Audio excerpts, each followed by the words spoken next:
Podcast with Nita Gina. Spesial loh, pokoknya nontonnya itu di Dede TV, bukan Kakak TV. Terima kasih.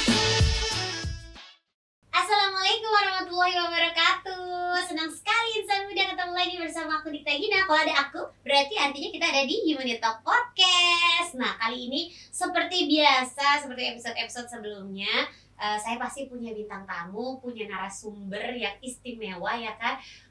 Menurut saya sih ya, hari ini pembahasannya agak sedikit berat, tapi ya gimana caranya kita biar santai-santai aja, biar insan muda menangkapnya juga mudah gitu ya. Kali ini ada obrolan-obrolan yang berurusan sama asuransi. Apa itu?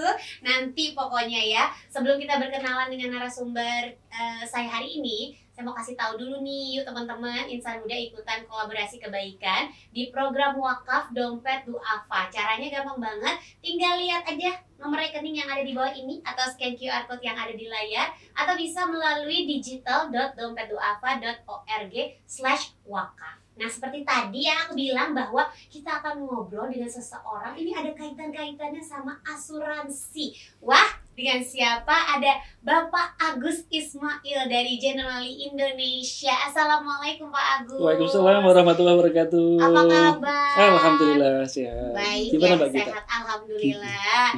Ini saya sebenarnya agak deg-degan sih hari ini ya ngobrol tentang perasuransian. Ini mungkin kata kuncinya ya insan muda ya. Jadi ini asuransi tapi bisa berwakaf juga.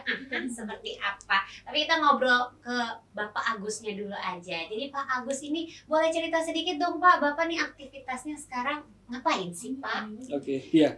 Jadi Mbak Dikta, kami itu, saya sendiri ya, Agus Ismail, itu di Generali Syariah, unitnya Syariah. Oke. Ya, di sini kita itu benar-benar fokus untuk mengembangkan bagaimana ekosistem syariah bisa terbangun, salah satunya melalui elemen asuransi. Harapannya apa? Harapannya asuransi itu jangan cuma dinikmati untuk diri sendiri, keluarga, tetapi juga bermanfaat untuk masyarakat. Bagus banget. Jadi Generali Indonesia ini pada dasarnya ada perusahaan asuransi gitu ya Pak ya. Betul. Tapi kan kalau setahu saya ya bahwa Generali ini awalnya ada di Italia. Dari tahun 1831. Betul. Lalu sampai ke Indonesia. Jadilah Generali Indonesia. Itu boleh diceritain nggak sih Pak Agus gimana sih? Jadi Generali itu pusatnya memang di Italia. Ya, itu sejak 1831. Kalau ingat berarti pada waktu kita selesai perang Diponegoro, Generali berdiri.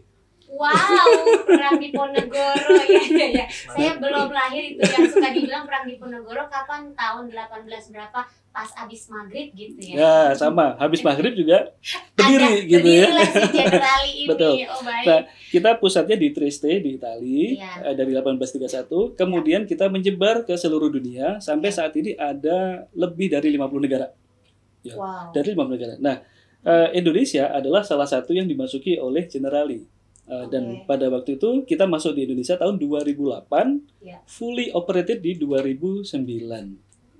Udah tahun 2000-an ya. Betul, baru sampai ke Indonesia ya.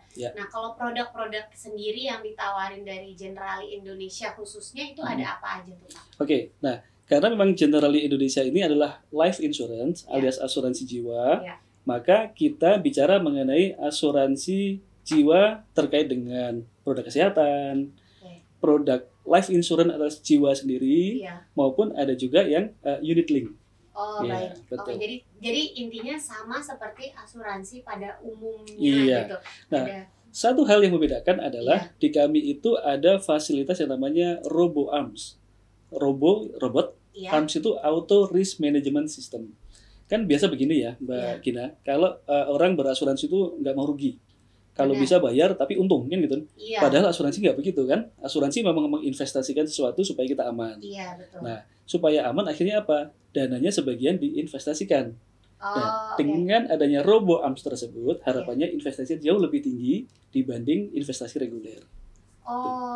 Dan itu yang dimiliki salah satunya hanya dimiliki Generali Indonesia. Hanya dimiliki oleh Generali. Dan itu sudah dipatenkan. Oke. Kadang-kadang kan orang suka males ya Pak, kayak aduh asuransi enggak bayar terus, abis itu nanti kayak takut takut rugi atau takut apa gitu, atau tapi nanti begitu kita menemukan satu masalah atau apa baru ya kenapa misalnya, atau sakit contohnya, kenapa dari dulu kita nggak punya asuransi. Jadi seberapa penting sih sebenarnya kita tuh punya asuransi di masa sekarang sama untuk di masa yang akan datang gitu, Pak Agus. Nah, jadi kalau di dalam prinsip financial planning itu sebenarnya ada 3. Ada asuransi, ada savings alias tabungan, ada investasi. Betul ya? Betul. Kebanyakan orang berpikir yang penting saya nabung dulu, yang penting saya invest dulu, sampai lupa asuransi. Padahal kalau misalkan mereka nabung, invest, ternyata sakit, akhirnya nggak bisa ngapa-ngapain. Habis deh tuh uangnya. Semua yang ditabung, semua yang diinvest, habis. Nah, seharusnya asuransi ini yang menjadi fondasi, harus didulukan. Jadi kalau ditanya kapan harus berasuransi, harusnya kemarin.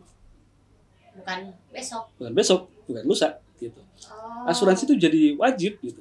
Kalau asuransi sudah ada, kan jadi tenang dong. Kita bekerja tenang, tabung tenang, keluarga juga tenang.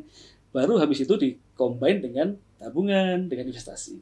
Gitu. Kadang orang kalau misalnya masih sehat, apalagi masih muda, kadang-kadang dia suka berpikir kayak entar aja lah, ngapain sih, kayak masih produktif, badan juga kayak masih kuat, masih sehat, buat apa asuransi sekarang gitu. Betul. Ya nggak sih Pak? Betul. Padahal kayak asuransi dimulai dari semudah mungkin, justru polisnya jadi lebih murah loh. Itu dia. Betul banget. Betul banget. Nah, tadi kan Pak Agus ngomongin soal finansial kan, bahwa ada dana yang harus diinvestasikan, ada yang buat saving, ada yang buat asuransi. Nah, kalau dari porsi kayak financial planner, seberapa sih yang harusnya kita sisihkan untuk asuransi gitu? Oke. Ya sebenarnya banyak sekali teorinya gitu ya. Yang umum biasanya diajarkan adalah yang konsep 40 30 20 10. Wah, apaan tuh? 40 30 20 10. 40 biasanya digunakan untuk pengeluaran kebutuhan sehari-hari. Semua kebutuhan bulanan kita porsikan 40%. 30 biasanya dikaitkan dengan hutang. Jangan sampai uang yang kita punya itu lebih besar dari 30%. 20% itu kaitannya dengan investasi, tabungan, dan asuransi. 10%-nya apa? 10%-nya foya-foya, Pak. Oh. Nggak ada bagian foya-foya ya. Nah, itu dia. Apa ya? 10% itu dana kebajikan. Dana kebajikan. Jadi kita bayar zakat, kemudian kita wakaf, infak sedekah itu di 10%. Saya malah pernah diprotes tuh waktu ke Jawa Timur gitu. Pak, kalau bisa jangan 10%, lebih tinggi lagi gitu. Ya boleh juga, ini masalah keimanan gitu ya. Iya, benar. Nah, lalu foya-foyanya di mana? Sebenarnya di 40 itu, Mbak. Udah termasuk. Nggak bisa tambah kali 5% lagi gitu, Pak. Nah, yang penting bulan depan berarti dikurangi 5%. Iya juga sih. Iya benar. Nah, jadi asuransi itu masuk ke dalam porsi 20%. 20% tadi ya, betul. Pak ya? Tapi itu memang acuan umum gitu ya. Tapi misalnya kita mau lebih pun juga nggak apa-apa. Kalau mau lebih nggak apa-apa, tapi ya acuan secara umum segitu. Dan kalau misalnya asuransi itu, apakah keuntungannya nantinya akan hanya untuk diri kita sendiri, atau pada akhirnya keluarga juga bisa merasakan manfaatnya? Oke, nah tentu saja begini. Kalau kita bicara asuransi, kesehatan pasti buat kita. Ya, asuransi itu safety net, mengamankan kita, membuat kita lebih aman, peace of mind. Orang yang di asuransi pasti bekerja lebih tenang. Jalan tenang, kenapa? Nggak apa-apa, ada apa-apa pasti ada asuransi. Ada asuransi yang backup gitu ya. Keluarga pun juga begitu. Apalagi kalau saya misalkan pencari nafkah utama gitu ya, itu pasti akan membuat tenang siapapun. Saya tenang, istri saya juga tenang. Dari asuransi jiwa tuh biasanya. Kalau meninggal dunia, paling tidak dia akan survive. Sebenarnya ini ada di Al-Quran loh. Al-Baqarah ayat 240. Kurang lebih redaksinya begini. Jika kalian meninggal dunia, maka pastikan keluarga yang ditinggalkan itu bisa survive selama 12 bulan alias 1 tahun. Jadi istrinya nggak usah kemana-mana lagi gitu. Itu dasar yang luar biasa gitu ya. Jadi kita harus pastikan, saya pun berasuransi langsung tenang. Saya tenang, saya juga kalau saya meninggal dunia, istri saya dan anak-anak juga aman minimal 12 bulan. Kalau misalkan ternyata kita hitung-hitung, kok masih 11 bulan, berarti harus tambah polis lagi. Gitu. Ternyata ada insan muda. Jadi mudah-mudahan dengan mendengarkan Human Talk Podcast kali ini, jadi yang tadinya belum berasuransi, langsung berasuransi gitu ya. Dan yang seperti tadi saya sampaikan sebelumnya ya Pak Agus ya, bahwa Generali Indonesia ini selain concern sama dunia asuransi juga peduli terhadap sesama. Nah, salah satunya adalah dengan bekerja sama dengan Dompet Duafa dari tahun 2017. Lagi-lagi pertanyaannya sama nih Pak. Kenapa sih milihnya ke Dompet Duafa? Oke. Sebelum saya jawab itu mungkin saya akan sampaikan begini. Tadi asuransi itu kan sebenarnya mengamankan diri dan keluarga. Iya. Lalu kok apa hubungannya dengan Dompet Duafa kan gitu kan? Nah, di dalam asuransi terutama Generali Indonesia Syariah, kita sejak mendapat approval dari OJK 2017 itu kita fokuskan untuk wakaf.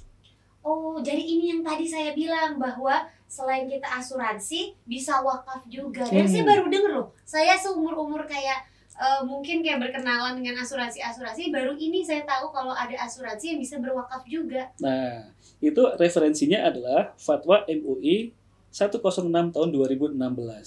Kita benar-benar secara dari awal kita putuskan Generali Indonesia Syariah harus identik dengan wakaf.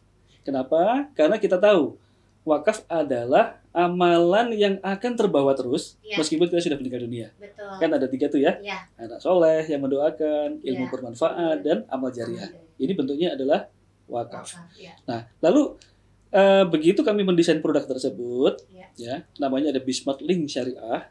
Nah, itu tuh otomatis apa? Diri sendiri tercover, keluarga juga tenang. Ada orang lain loh, porsi yang memang akan kita berikan kepada orang lain. Memberikan manfaat. Nah, pertanyaannya apakah Generali mau nih satu-satu itu mau ke sini-sini? Enggak dong. Kita harus pilih partner yang kredibel dan accountable. Kenapa begitu? Satu, karena Generali Indonesia itu adalah perusahaan finansial. Otomatis yang namanya kredibilitas, akuntabilitas itu dijaga betul-betul. Betul kan? Nah, oleh karena itu begitu kita pilih partner yang otomatis yang kredibel dan accountable. Dan itu adalah Dompet Duafa. Masya Allah. Bahkan dengar nih ya, dari hasil kerjasama ini, dari klaim manfaatnya, jadi bilangnya Generali ya Pak?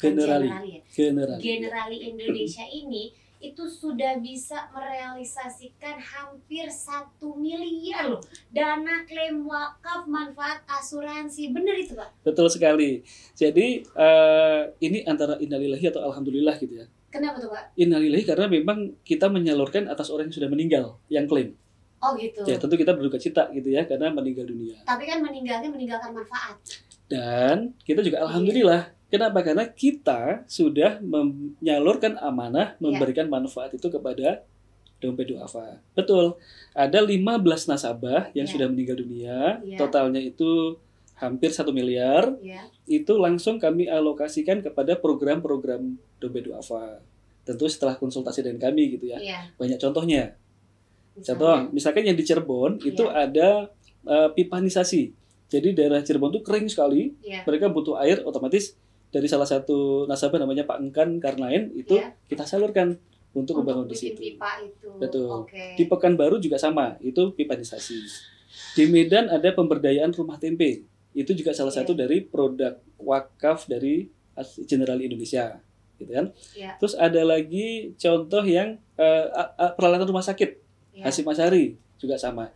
Intinya adalah setiap nasabah yang sudah memilih produk kami yang ada fitur wakafnya itu betul-betul kami jaga sampai terjadi klaim, sampai ada penyaluran itu untuk program-program yang memang bermanfaat untuk masyarakat. Merinding ya aku, jadi kayak berasa meninggalkan dunia ini tapi tidak meninggalkan manfaat buat banyak orang gitu loh ya Pak ya.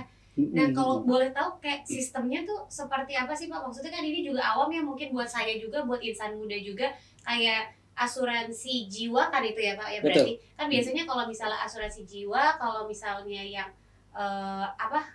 penanggung keluarganya meninggal, itu kan nanti kayak dana klaimnya akan sampai ke keluarga. Jadi keluarganya tetap dapat atau tidak tuh? Oke.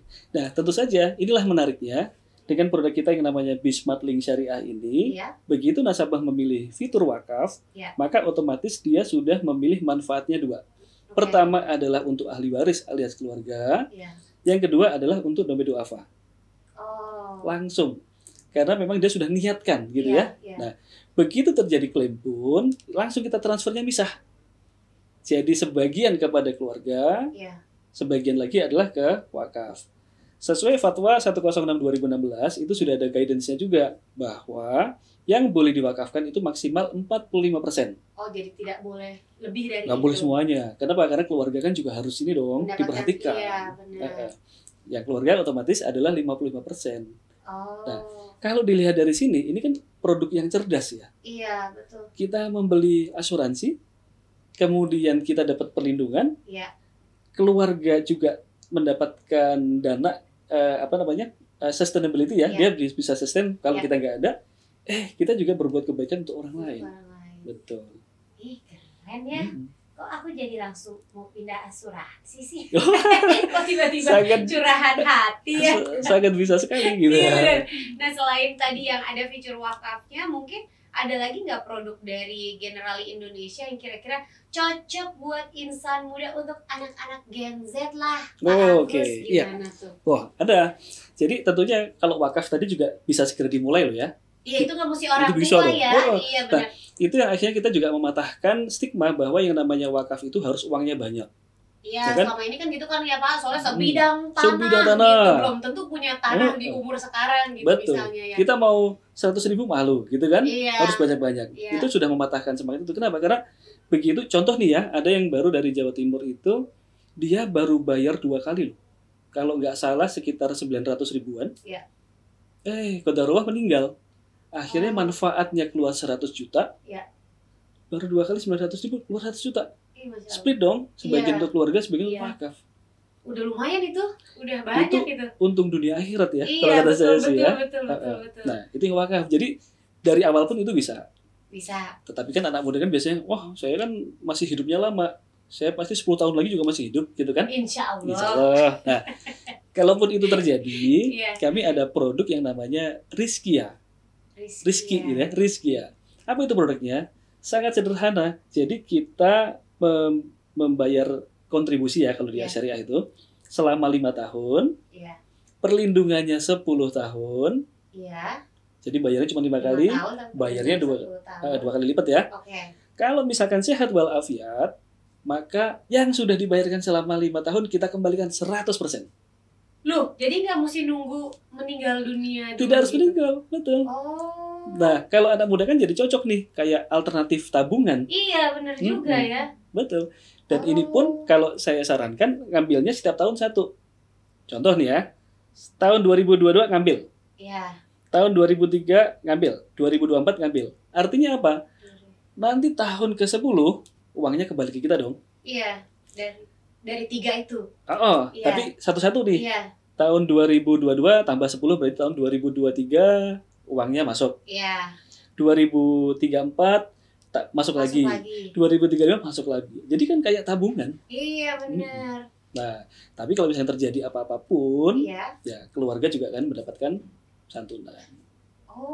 Menarik. Iya.